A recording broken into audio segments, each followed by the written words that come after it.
Seringkali orang mikir upah itu cuma gaji bulanan, tapi sebenarnya ada banyak hal yang mempengaruhi. Selain itu ada juga jaminan sosial yang bikin pekerja lebih aman, baik dari resiko kecelakaan, kehilangan pekerjaan, hingga masa pensiun.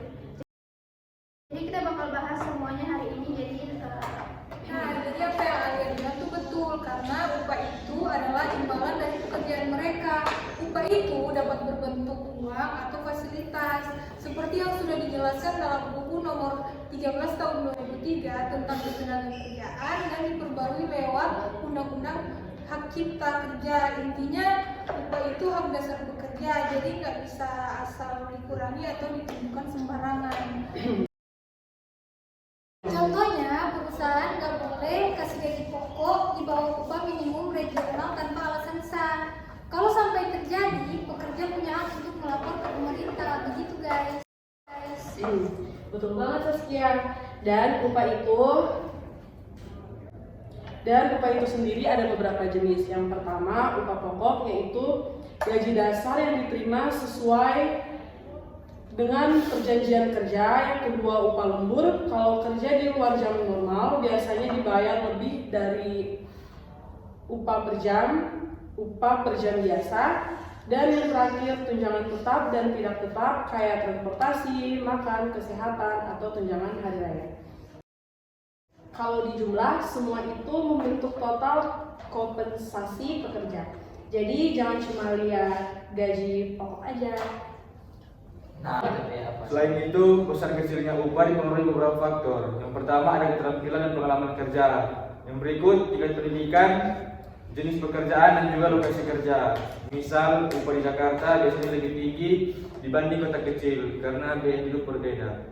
Faktor ekonomi nasional, inflasi, dan kebijakan pemerintah soal upah minimum juga ikut berpengaruh.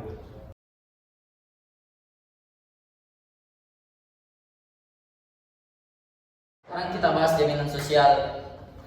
Ini penting banget karena pekerjaan nggak cuma butuh upah tapi juga perlindungan kalau terjadi risiko. Diatur di Undang-Undang Nomor 40 Tahun 2004 tentang SJSN, jaminan sosial dikelola BPJS Ketenagakerjaan. Tujuannya untuk melindungi pekerja dan keluarganya dari risiko, misalnya kecelakaan kerja, kematian, pensiun, hingga kehilangan pekerjaan. Jaminan sosial itu ada beberapa. Yang pertama, JKK, jaminan kecelakaan kerja, yang bertujuan untuk melindungi kalau kecelakaan saat kerja. Dan yang kedua ada JHT, jaminan hari tua, tabungan jangka yang bisa diambil saat pensiun. Yang ketiga ada JP, jaminan pensiun, penghasilan bulanan setelah pensiun. Yang keempat, JKM atau jaminan kematian, ini berupa santunan untuk keluarga pekerja. Dan yang terakhir ada JKP, jaminan kehilangan pekerjaan kalau misal nantinya di PHK. Kalau semua berjalan dengan baik, pekerja nggak cuma aman finansial tapi juga lebih tenang saat bekerja. Nah, sekarang aku mau kasih contoh nyata. Temanku kerja di pabrik Jawa Tengah, awalnya nggak terdaftar BPJS Ketenagakerjaan. Suatu hari dia kecelakaan di pabrik itu, semua biaya pengobatannya harus ditanggung sendiri sampai keluarganya harus pinjam sana sini. Bayangkan kalau dia terdaftar BPJS, semua biaya ditanggung dan keluarganya nggak perlu pusing. Cerita ini bikin aku sadar bahwa jaminan sosial itu nggak cuma formalitas, tapi penting banget buat keamanan finansial pekerja. Nah, aku penasaran banget, kenapa jaminan sosial yang penting banget buat tenaga kerja di Indonesia sih? Menurut aku, ini bentuk tanggung jawab negara melindungi rakyatnya. Pekerja kan ujung tombaknya ekonomi, jadi wajar mereka harus dilindungi kalau terjadi hal-hal yang nggak terduga.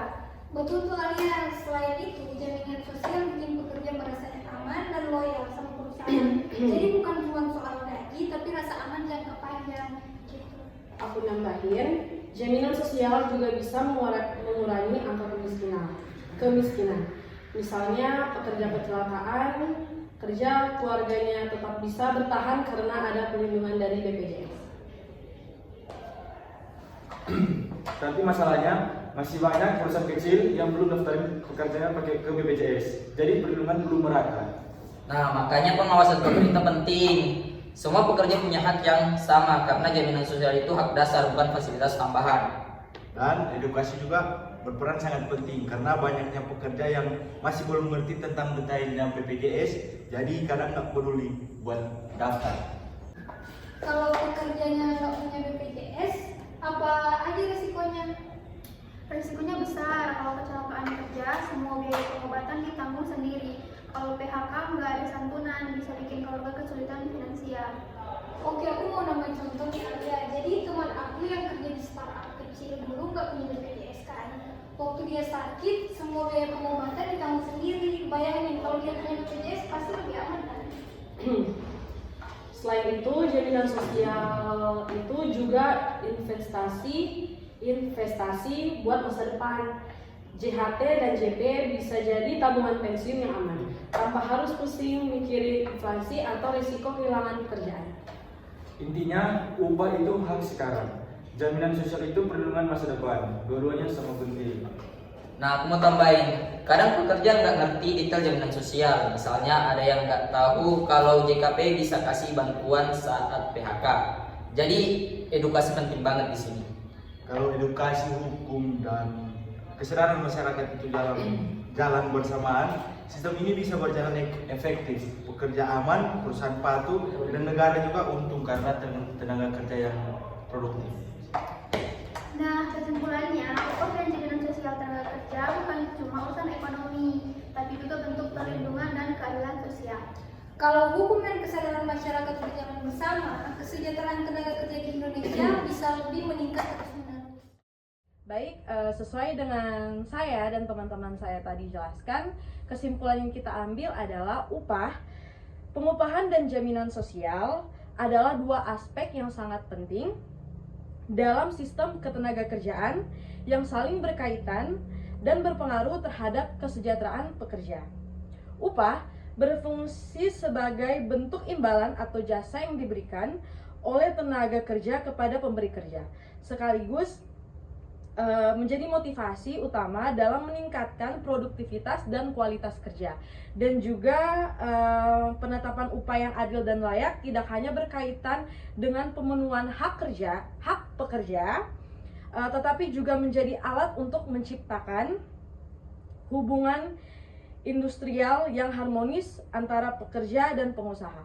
Oleh karena itu, keberadaan regulasi yang mengatur sistem pengupahan seperti yang teman saya sudah jelaskan tadi, seperti Undang-Undang Nomor 13 Tahun 2003 tentang Ketenagakerjaan dan peraturan turunannya sangat penting dalam menjamin keadilan ekonomi bagi para pekerja. Dan di sisi lain, jaminan sosial tenaga kerja berperan sebagai perlindungan dasar bagi pekerja dari berbagai risiko sosial dan ekonomi, seperti kecelakaan kerja, kematian, maupun kehilangan penghasilan akibat pemutusan hubungan kerja.